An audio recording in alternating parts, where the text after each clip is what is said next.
Hello and welcome back to Aetheral Space 4.8. Hi, it's me, Aetheral Space. It's him. So last time on Aetheral Space, the Pierrot killed a guy, right? Or at least, one of the hopefuls. He shot him in the fucking head. One of the hopefuls. We also learned that Marco has been compromised. The Auto Brain. He is going to be oh so villainous now. And I think that's the major plot stuff, right? Yeah. Did I miss anything? Masma's still fighting. Yeah, Masma is strong but not very useful. Masma. What if he's just playing at being dumb? Actually, wait, is Masma like the Okuyasu? Like, he's got the best power, but he's so stupid he can't use it right? The handle! Yeah, my Aether can destroy anything with a single touch. Alright, so... Oh my god, how am I always so phlegmy right when we start reading? This is literally impossible. My body's having a physiological reaction to Aetheral Space. The Auto Brain! Yazda hissed, collapsing to her knees. Marco! It's compromised! Compromised! Explain, Pierrot said, returning his pistol to its holster. How is it compromised? Yazda shook her head vaguely, delirious from stress and blood loss. Langston said, called me here, direct channel, not using the new communication system, Pierrot nodded. So the Autobrain couldn't listen in, I take it? Yazda twitched her head in what could have been a nod. He said he'd looked, said he'd been suspicious because of the delay, Marco taking too long to respond. He wasn't sure why, but he was certain someone had tampered with it. The widow glanced down at Langston's body, splayed out on the floor, the puddle of blood like a halo around his head. And what happened here? She asked. Yazda was in no fit state to question why Ambassador Dalcina was here, asking such questions. Instead, she obediently responded. I don't know, he was telling me this, and just like that he was cut open, like he was being mauled by something we couldn't see. Me too. I retreated into the storage locker, but he dead too quickly, got him in the heart. Nothing I could... That's enough, Pierrot said sternly. The prince had not detected any lies. He put his script to his mouth to call for a medic, then hesitated. If Marco was compromised, would it attempt to interfere, block the communication, or even attempt to finish them off by interfering with the air or gravity? No. If that was the case, it would have done so originally, rather than have this invisible third party launch an attack. Besides, he could hardly leave Yazda here while he went to find a medic on foot. It was inefficient, and there was much work to be done. He cleared his throat and spoke into the script. Marco, he declared, making sure no traces of suspicion entered his tone. Priority order. Order a medic to the office of Overman Langston immediately. And then there was the delay Yazda had spoke of. Nearly 10 seconds of waiting when there should have been 2 at most. Order received, Marco said, voice deceptively helpful. Deploying requested personnel. Will there be anything else? That's quite all right. Oh, did Marco get man in the middle attacked? What do you mean? Well, the fact that there's a delay makes me think he might have been hacked with a man-in-the-middle attack, where someone's, like, between whatever sends Marco orders and whatever Marco's getting commands from, and that's why there's a delay, because it is receiving the messages first and then changing them however it sees fit. That's quite a good perspective. Maybe I might be. It's my cybersecurity 10,000 IQ brain coming in. If he was there, it was never communication happened.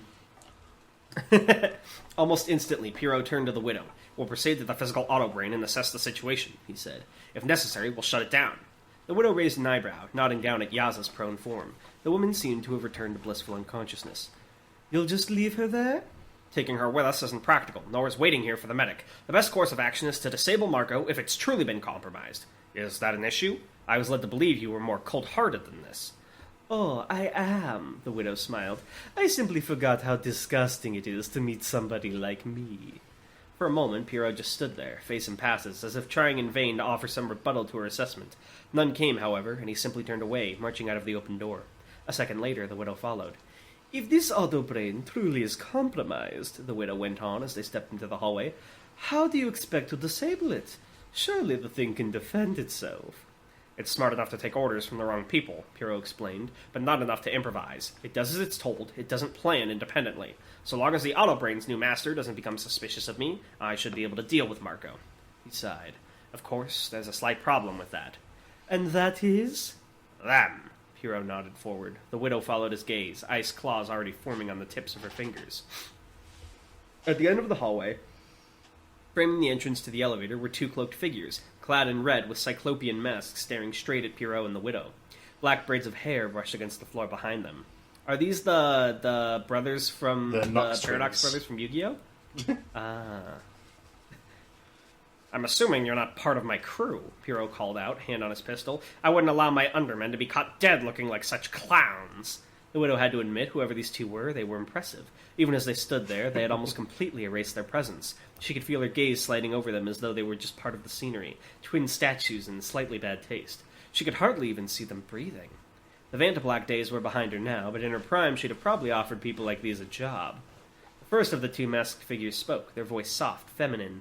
A clown, you say? How unkind for a man to say. Say. The second continued, their voice almost identical. Maybe just a tad higher pitched. Yes, how truly sad. Perhaps you should calm down just a tad. Oh my god, it is the Paradox! I didn't realise I used... Hold on, I did change the first line because I didn't realise I used say both times. That's so funny. God, you're such a good rapper. How unkind for... Hold on, I need to fix this one, though. How kind for a man to bray, maybe? Like B-R-A-Y, like a horse? Sure. The loud, harsh cry of a donkey or mule. There we go. There you go. You're welcome for the UK word. Scratch that. These two had gimmicks. The widow couldn't abide gimmicks. Give her a boring man with a gun any day rather than something like these two. An exciting headache. If Pierrot was intimidated by the two, it didn't show. He just glared down the hall.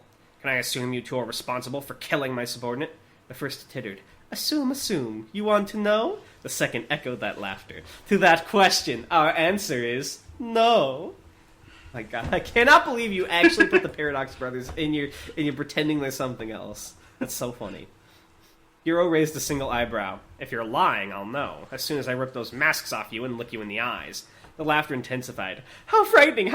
Oh dear, sister! The first cackled. The second continued. How frightening! The senile mist.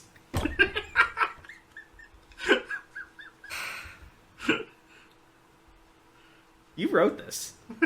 I love it. I do too. Pierrot turned his head back just slightly to regard the widow. Ambassador, he said, voice low, I expect for you to show your worth. I'd like one of them alive, if you please. The widow couldn't much say she appreciated being ordered around by a Unite Fleet bore, but she couldn't deny she was itching for action. The body did not forget the ecstasy of battle so easily. Her cane clicking against the ground, she stepped forward, keeping both of the figures in her sight.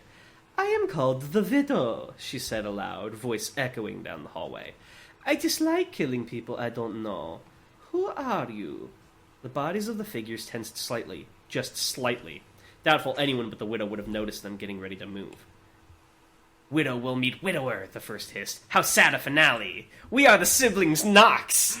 The second growled. I just realized their name's Knox, too, so it's like Docs. The second growled. We'll add your death to our tally! And with that, the widow vaguely wondered how long it took to come up with such awful rhymes. The siblings Knox kicked off the ground, rushing towards the widow with frankly horrifying speed.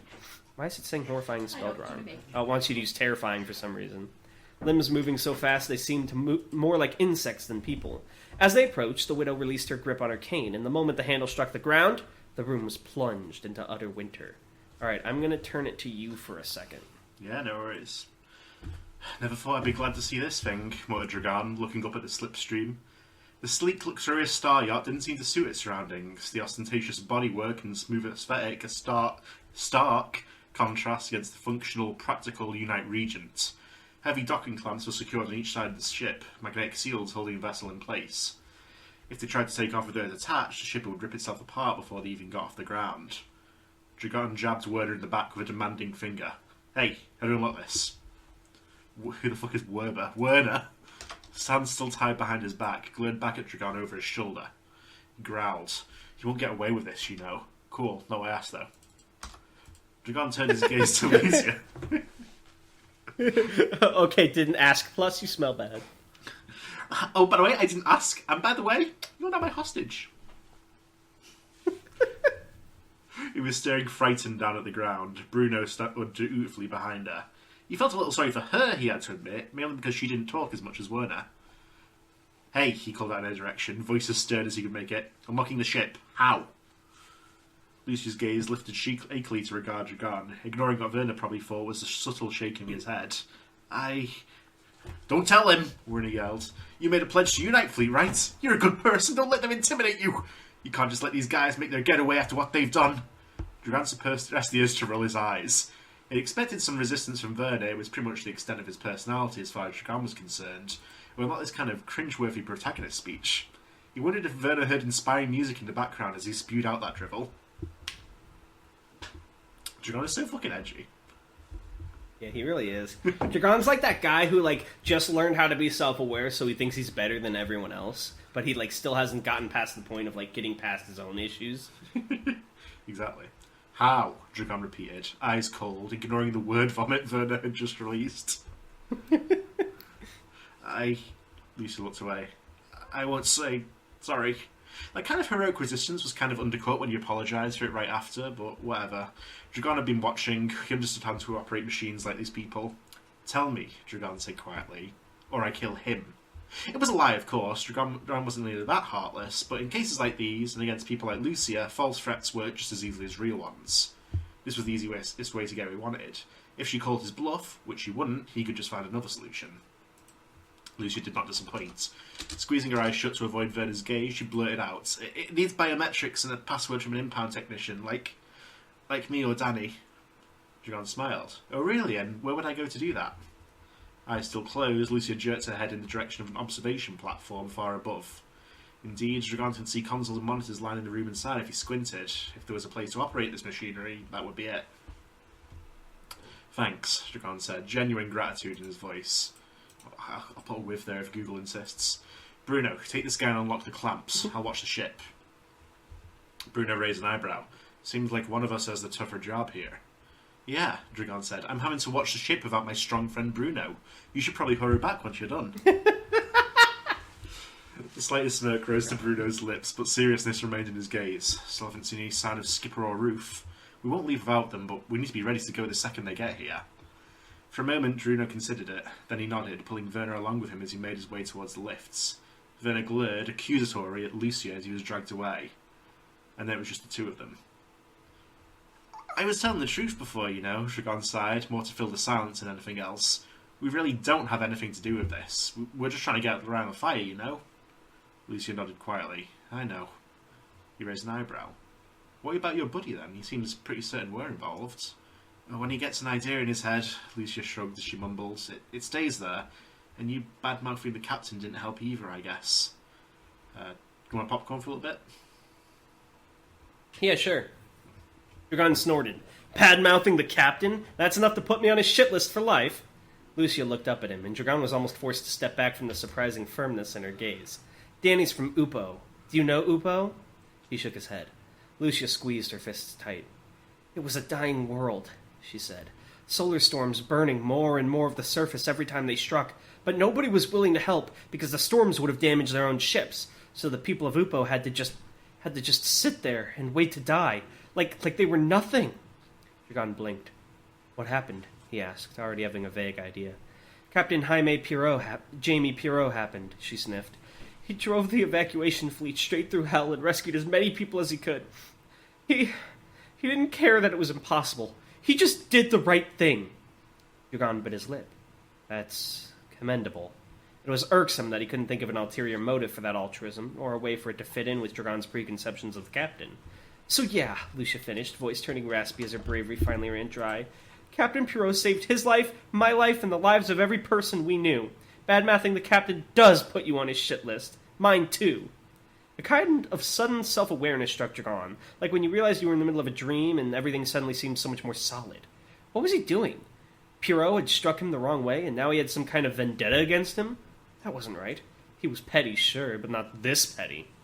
Something wasn't right. He was tempted to think Pirot was behind it, but was even that a result of whatever this strangeness was? Could he trust his own feelings, his own thoughts, where Pirot was involved? At the very least, though, he had to admit he'd been a total dick. Dragon opened his mouth to offer some apology, some recompense, some verbal olive branch. But he never got the chance. There was a sudden flash of red light, the scent of smoke, and the thump of Lucia falling to her knees. She was dead before she hit the floor. She hit the floor, she hit the floor. No. That was sad. Damn disrespectful. It was disrespectful. Lucia, you died too young. Oh well. Damn, RIPF. Damn, R.I.P. Wait, you're dying without me? I can't believe Dragon Alright. killed Lucia when no one else was there. Just to send a message. Alright, well, guys, that was a chapter, and it was a pretty alright one. And I hope you enjoyed it as well. If you did, drop a fat fucking like and leave a comment down below. You better. I'm so angry And if you didn't, perish. Don't even pretend they didn't. Don't know. You don't know what I'll become. What will you become? Dragon Hadrian. Not even like the most threatening character in Aetheral space you could become. Turn around.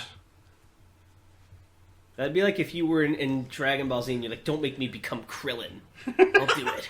Well, to a normal human, I imagine even Krillin would be quite an opponent. I don't know. I've never No, he's a seen Dragon manlet. Ball You Z. just gotta put your hand on his forehead and he can't move forward. Oh, really? Mm-hmm. Oh, dear. Krillin's Well, he's an anime character, so he's still like miles above a normal human. I guess, yeah. I guess by that logic, Dragon is also miles above a normal human because he has this cogitant. Actually, would Dragon just get like information overload in like a modern city? I don't know. Well, he's in the future. That's a stupid question. Yeah, he's in the future, so yeah, that was a stupid He's question. not like in fucking Westeros. I talked about him like he was, like he was in a fucking medieval world or some shit. Well, Alright. thank you. Well, guys. Yeah, thank you for watching. Bye! Bye.